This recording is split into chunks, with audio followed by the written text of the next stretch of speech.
los inconvenientes reportados está la Gobernación Departamental de Guatemala y Quetzaltenango, junto a otras dos cuyo nombre no fue revelado, pero se investiga si estarían involucradas en supuestos actos de corrupción. Guatemala, porque también ahí, hubo un tribunal que declaró un antejuicio para el señor gobernador. Digamos que estamos investigando los otros dos, ¿verdad?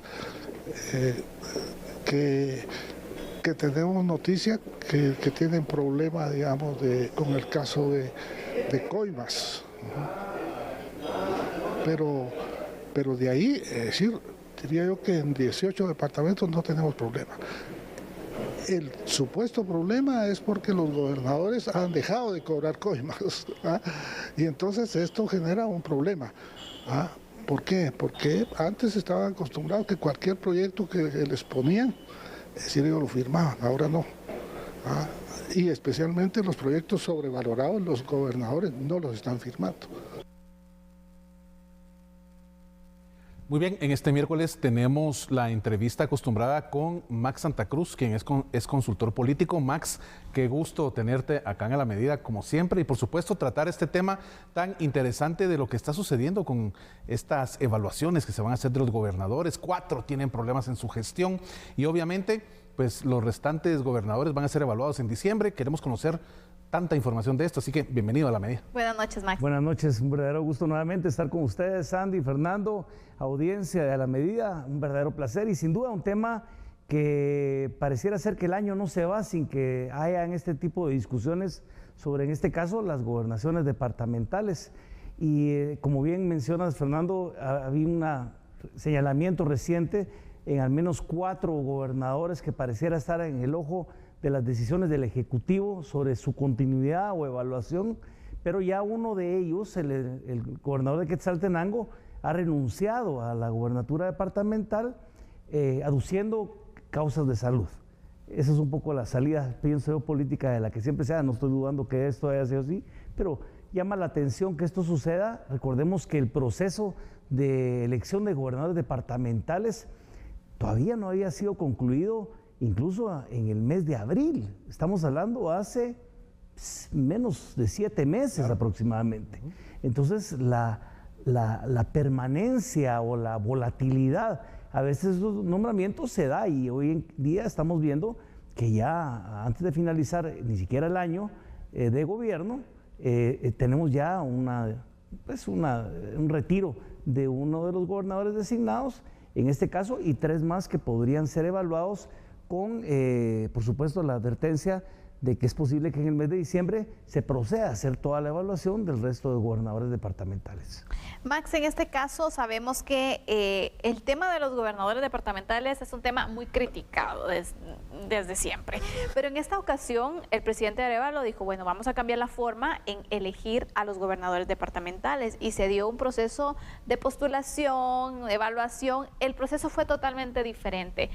Pero seguimos viendo fallas. ¿Cree que este nuevo sistema que se implementó fue el que ha fallado o cómo podemos interpretar también ya estas situaciones que se están evidenciando? Ese es un muy buen apunte, Sandy, porque si recordamos que el gobernador departamental es el representante del presidente en un espacio geográfico, en este caso del departamento, y que tiene funciones incluso con las calidades y las inmunidades de un ministro de Estado, creo que el presidente de alguna forma excedió su buena voluntad, por así decirlo, en una apertura democrática para que las ternas fueran presentadas por los consejos departamentales de desarrollo y que a partir de ahí se buscara una persona que representara los intereses más cercanos al pueblo, por así decirlo.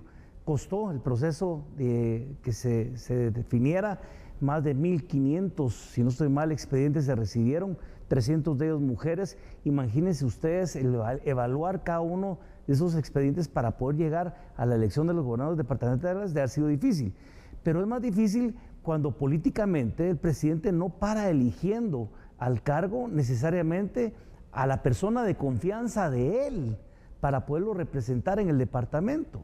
Hoy en día podríamos estar viendo que algunos de los gobernadores electos o nombrados de alguna forma podrían responder también a otros intereses políticos partidarios o a otros grupos de poder dentro de sus zonas geográficas de jurisdicción y que hoy pues prácticamente no estarían trabajando necesariamente al lado y a la mano del presidente. Y esto es importante porque a final de cuentas el gobernador, siendo el representante del presidente en un departamento, coordina una serie de funciones que creo yo que en este caso lo hemos visto en Suchitepeques con una gobernadora muy activa con el tema del puente Nahualate, pero también la coordinación de fuerzas de seguridad en eventos importantes o eventualmente en contingencias ambientales, como lo hemos visto en el departamento de Guatemala. O sea, si no tenemos la confianza como mandatario de poder tener al gobernador que sea mi gobernador, sino que en un espíritu democrático y amplio, pero que a veces no es funcional entre las condiciones actuales, de haber confiado en que este nombramiento haya sido presentado por los consejos de desarrollo, pues yo creo que el resultado lo estamos viendo hoy claramente con alguna evaluación que se está dando antes de que termine el año y por supuesto algunas complicaciones que ya empiezan a verse de una buena intención, pero que no necesariamente tuvo el resultado político deseado. Max, hablar de que se va a remover a gobernadores porque obviamente no han hecho bien su trabajo, nos hace preguntarnos, ¿qué pasa con los gobernadores? Realmente, así como vemos, por ejemplo, a un ministro o una ministra, sea quien sea, de la totalidad, que no hace su trabajo de una forma eficiente, efectiva y eficaz, pues el pueblo dice, no está funcionando. Pero los gobernadores, realmente, ¿cuál está siendo el problema con ellos? Bueno, ¿El sistema falló? Yo pienso que el sistema falló, algunos de ellos, e incluso al no gozar de la confianza del presidente, también ya ahí se genera una grada más de separación. Claro, claro. Otros podrían también estar experimentando la inexperiencia política para poder ejercer sus funciones como tales. Claro. Otros podrían estar amarrados a los intereses locales de quienes promovieron su candidatura y a veces pueden ser muy sanos y a veces pueden ser muy perversos también. Claro, claro. Y en el momento tratar de ligarse estos intereses o bien tratar de responder al presidente, podría ser, o de repente no responder al presidente y seguir obedeciendo a los intereses de quienes lo postularon, pues se complica la ecuación. Es ahí donde yo creo que la propuesta del presidente, como se mencionaba Sandy, lo estaba mencionando Fernando, pues fue un buen experimento en el sentido de vocación democrática, claro, pero no necesariamente tuvo el impacto o el resultado en la parte política. Imagínense ustedes, yo como presidente de la República, yo quiero que mi representante sea una persona de mi cercanía, por supuesto, de mi confianza, de mi conocimiento. No puedo necesariamente, y lo digo así porque si me va a representar a mí, confiar en alguien que no tenga una relación previa ni una identificación de cuáles son sus características, sus calidades o su historia de vida, más que la que me presentaron en su momento como parte de una terna. Totalmente de acuerdo. Max, ¿qué tan importante es, y recalcando en este punto, la figura del gobernador? ¿Y qué pasa con estos gobernadores que pues están con un problema, la evaluación que se hace y si deciden, bueno, hacer el cambio? ¿De qué manera se debería sustituir a estos gobernadores? Siempre, pero este proceso que hemos visto, pues, presentó fallas, o que el presidente designe a alguien de su confianza. Bueno, yo creo que ahora al presidente se le presenta tal vez la oportunidad, quiero decir dorada tal vez, en la tradicional forma de cierre de año en donde pues, en su momento se hablaba que los ministros de Estado y secretarios presentaban al presidente su carta de renuncia para que el presidente pudiera evaluar el año de su gestión y tuviera la libertad a partir de ello de poder ratificar a la persona en el cargo o bien darle las gracias y pensar en la sustitución. Creo que es un poco la dinámica de lo que podía estar pasando sin llegar a pedir esta carta con los gobernadores y decir, yo cumplí con los consejos de desarrollo. A mí me presentaron las ternas, yo cumplí con la elección de los que ustedes me mandaron como los candidatos idóneos. De repente, ahorita vemos la evaluación, no me funcionaba por las razones que estamos platicando ahora, me tocará tal vez ahora nombrar a mí, a mis gobernadores, a mis personas de confianza. Tal vez eso podría ser una solución. No me atrevería a decir que en la totalidad de los gobernadores no son personas de confianza del presidente. Creo que hay gobernadores que han estado cerca del presidente. El gobernador del departamento de Guatemala ha sido una persona cercana al presidente. No conozco situaciones de otros que posiblemente también de alguna forma estén en la misma situación que el gobernador de León. Y creo que esos van a ser los criterios de comodidad del presidente. Ahora, ¿por qué son importantes? Porque primero presiden el Consejo de Desarrollo, representan al presidente en el área geográfica, como lo hemos hablado, pero también se encargan de ver, de ver la eficiencia en la ejecución de los fondos asignados a los consejos de desarrollo, que ahora ya van por montos arriba de los 4.000 millones de quetzales. La eficiencia y la transparencia en la ejecución de esos fondos va a ser muy importante. Es ahí donde la confianza en tener un gobernador que vaya sobre la misma línea del discurso político de la administración es fundamental. Y también que el gobernador se acompañe de la elección, de quien le acompaña, de un secretario ejecutivo del Consejo de Desarrollo, porque a final de cuentas es la persona que firma todos los contratos de obra que se hacen.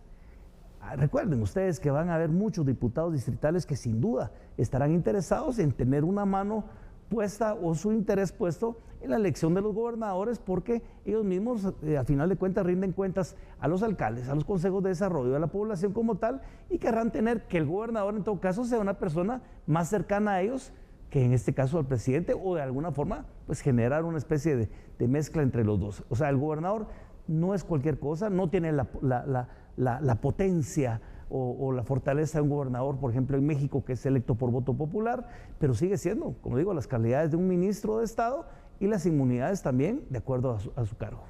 Y se da ese estira y encoge de tirarse entre alcaldes y gobernadores, información que lamentablemente lo que hace solo es desnudar la realidad de la política en nuestro país. Y un desgaste. ¿Qué sucede con ese desgaste que al final se da entre el poder local y el gobernador? Y agreguemos los consejos de desarrollo, que claro, también lo integran la sociedad civil. Pero hay que ver también, muchos alcaldes no están necesariamente casados con los objetivos estratégicos de los partidos por los cuales fueron nominados o incluso electos durante varias administraciones, utilizando diferentes vehículos políticos a lo largo de sus elecciones. Lo que están viendo es la posibilidad de repetir nuevamente en el cargo, y la gente vota por el alcalde, no por el símbolo, sino vota porque le genera confianza por la persona, en el ejercicio del cargo, claro. A veces. Y otras veces, se lo digo en serio, por masoquismo también, porque también hay unos quienes votan por masoquismo por los alcaldes. Pero, sin duda, la relación entre alcaldes y entre diputados distritales es fundamental. Y en este caso, el gobernador departamental viene siendo esta otra pieza que acompaña a los consejos de desarrollo, para que ojalá en un reflejo de buena y sana política y madurez también, más allá de los elementos partidarios, pues realmente se enfoquen en las necesidades del pueblo, en las obras necesarias que tienen que llegar a esas comunidades, en los recursos que ya están situados, pero que donde prevalezca la calidad del gasto, la transparencia y por supuesto un porcentaje de ejecución que en términos generales de la actual administración pareciera ser que la ejecución sigue siendo una deuda pendiente. Totalmente. Así que estaremos pendientes de esta evaluación que haga el presidente de los gobernadores y por supuesto estaremos abordando también esta temática en otro espacio. De momento debemos cerrar esta entrevista. Gracias, Max, por siempre acompañarnos. Qué gusto poder tenerte y abordar estos temas desde el ámbito político. Muchas gracias como siempre, y un verdadero gusto de poder aportar algo a la gente que nos escucha y al programa. Y también despido a Fernando Prera, con quien estamos noche a noche tratando los diversos temas aquí en el análisis. Fernando, buen descanso y mañana prepararnos para el tráfico, ¿no? Claro que sí, Sandy. La mejor de las noches. Y para usted también, amigo y amiga televidente, gracias por acompañarnos. Vamos a la pausa. Regresa Sandy con más información.